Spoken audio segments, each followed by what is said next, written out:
Un énorme merci aux samouraïs qui me soutiennent sur Tipeee. Dites-vous bien que sans vous, cette émission ne pourrait tout simplement pas exister. Lors des précédents épisodes, nous avons vu le rapprochement du manga vers le cinéma, puis nous nous sommes intéressés aux adaptations de films en manga. Et il est temps de refaire le chemin inverse. Mais encore une fois, nous n'allons pas nous arrêter sur les grosses productions hollywoodiennes, qui sont généralement mal reçues par la critique. Nope, on va plutôt s'intéresser aux petites productions indépendantes, les fan-films. Souvent qualifiés de bien meilleurs et encensés par les spectateurs, nous allons nous intéresser à deux questions. En quoi les fan-films sont-ils différents d'une grosse production ? Et qu'est-ce qui fait un bon fan-film ? C'est l'heure de la pause, les samouraïs. Il y a fort longtemps, dans une contrée lointaine, un guerrier samouraï.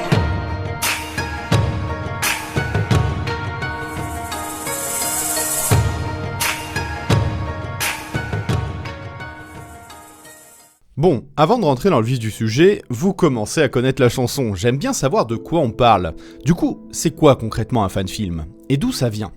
On qualifie donc de fan-film un court ou long métrage à but non lucratif. En gros, c'est pas fait pour apporter des pépettes. Réalisé donc par des fans d'une série télévisée, d'un film, d'un jeu vidéo, d'un livre ou d'une bande dessinée. Tout ça à partir du monde imaginé dans l'œuvre qu'ils apprécient. On dira merci à Wikipédia. Et devinez quoi ? Le premier métrage qualifié de fan-film date de 1977 et se nomme Hardware Wars, en hommage à Star Wars. C'est un court-métrage qui met en scène des grille-pains. On parle souvent de cette saga dans cette chronique, vous allez me dire. Mais c'est dingue à quel point elle a influencé quantité de contenu que l'on consomme encore aujourd'hui. Pour vous dire, les 3/4 des films répertoriés de 77 à 99 que l'on qualifie de fan-films sont tous en rapport avec la saga Star Wars. On peut distinguer plusieurs types de fan-films, à savoir les parodies, le court-métrage, ou plus rare, car trop onéreux, le moyen et long-métrage. Le court-métrage, c'est celui qui nous intéresse le plus ici, puisque c'est le plus exploité sur le net. Souvent, il se veut plutôt sérieux, et le but est de raconter une histoire en s'inspirant de l'univers que l'on apprécie, dans un format de 10 à 30 minutes. Mais le maître mot ici est généralement la fidélité absolue à l'univers de référence. Depuis les années 2000, avec le développement fulgurant d'Internet, la banalisation des ordinateurs puissants et des caméscopes numériques, beaucoup de fans se sont lancés eux-mêmes dans la production de fan-films. Pour le meilleur, comme pour le pire.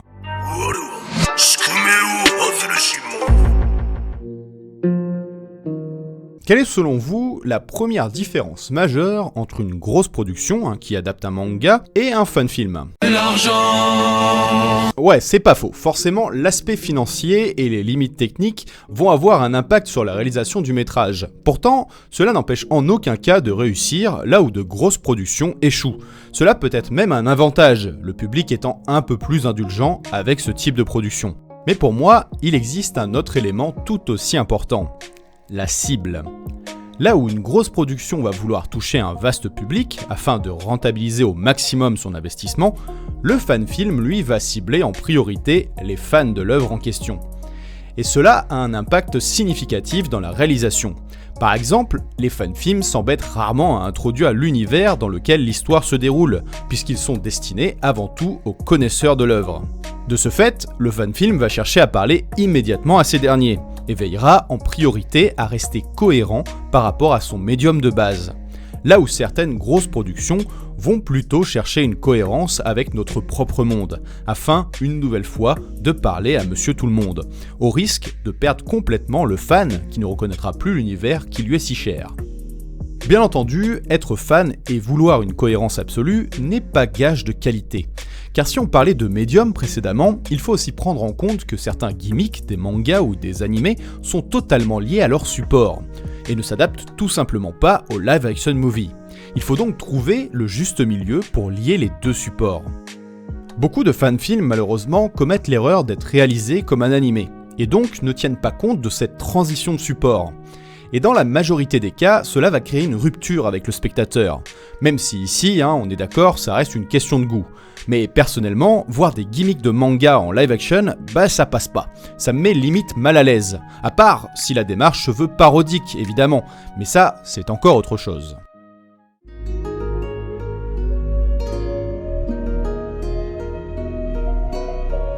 On sera d'accord pour dire que chaque fan a sa propre vision d'une œuvre. De ce fait, il existe autant de manières d'adapter un manga à un animé que de visions. Cependant, à mes yeux, on peut tout de même distinguer 3 catégories différentes. En premier, celles qui se veulent parodiques. Le but est ici de faire rire, par les situations exposées, ou plus souvent en tournant en dérision l'univers dont on s'inspire. Les créateurs de parodies, en règle générale, se soucient moins de la fidélité de leur production. Et tant que le jeu d'acteur est à la hauteur, et la mise en scène en adéquation avec le propos, ça fonctionne plutôt bien. J'en profite d'ailleurs pour vous conseiller l'excellence de Naruto Showdown de la chaîne Rakaraka, ou encore Saitama vs Mosquito de la chaîne Reanime. Ensuite, il y a ce que j'appelle les adaptations pures, où généralement le ton se veut sérieux et où les réalisateurs reproduisent une scène de leur œuvre favorite au détail près, que ce soit les plans, la musique ou les fameux gimmicks. Et je ne vais pas vous cacher que c'est le style que j'aime le moins. Déjà car, comme pour une grosse production, on peut pas s'empêcher la comparaison. Et ensuite, généralement, j'ai juste l'impression de voir la même chose, mais en moins bien. Alors attention, je ne dénigre pas le travail qu'il y a derrière, ni la démarche, mais c'est juste pas fait pour moi. Il existe cependant certaines adaptations dans ce genre-là qui le font très très bien, comme par exemple le fan movie Akira, juste époustouflant, ou encore Dragon Ball Z Light of Hope, qui certes est une adaptation de l'arc de Trunks du futur, que l'on connaît déjà, mais y apporte suffisamment de passages inédits, tout en restant fidèle à l'œuvre pour que ce soit intéressant. Et ça nous amène au troisième genre, qui est clairement pour moi le meilleur. Et en juger par les retours des fans, c'est aussi celui qui rencontre le plus de succès, à savoir la fanfiction. Le but ici est de conter une histoire inédite s'inspirant de l'univers que l'on apprécie, conçue de manière à ce que ce soit suffisamment fidèle pour être une extension de l'œuvre originelle. On peut tout aussi bien exploiter certains mystères restés en suspens dans l'œuvre, comme par exemple le fan-film Dragon Ball Z The Fall of Man, qui exploite l'un des futurs alternatifs de Mirai Trunks, avec en plus une réalisation à tomber par terre. Franchement, si vous ne l'avez jamais vu, foncez. Et d'ailleurs, je ne sais pas si vous le savez, mais ce fan-film, il est français. Et je vous invite fortement à regarder le making-of de ce fan-film si vous souhaitez en apprendre davantage sur ce type de production. C'est super intéressant de voir toutes les épreuves, toutes les étapes qu'ont dû surmonter l'équipe pour mener à bien leur projet. Un autre bon exemple est le fan-film Naruto Shippuden Dance of War, qui nous montre un entraînement entre Tenten et Neji avant la Grande Guerre Ninja, avec des réflexions sur la mort lourdes de sens quand on connaît la suite du manga. Et encore une fois, une réalisation aux petits oignons. Mais le meilleur exemple pour moi, c'est le fan-film My Hero Academia de la chaîne Raven X3Z. Construit comme une véritable extension de l'univers de My Hero, ce fan-film propose non pas de mettre en scène des protagonistes que l'on connaît déjà, mais bel et bien des personnages inédits qui évoluent dans l'univers de My Hero.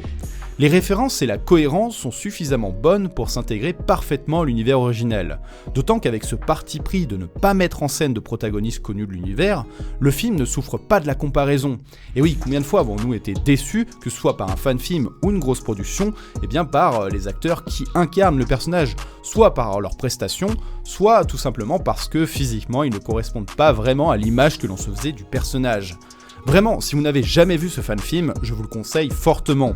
À ce jour, pour moi, ça reste la meilleure fan-production que j'ai vue en termes de manga. Et j'aimerais en voir plus dans ce genre à l'avenir. Imaginez la quantité de choses qu'il y a exploitées avec nos univers favoris.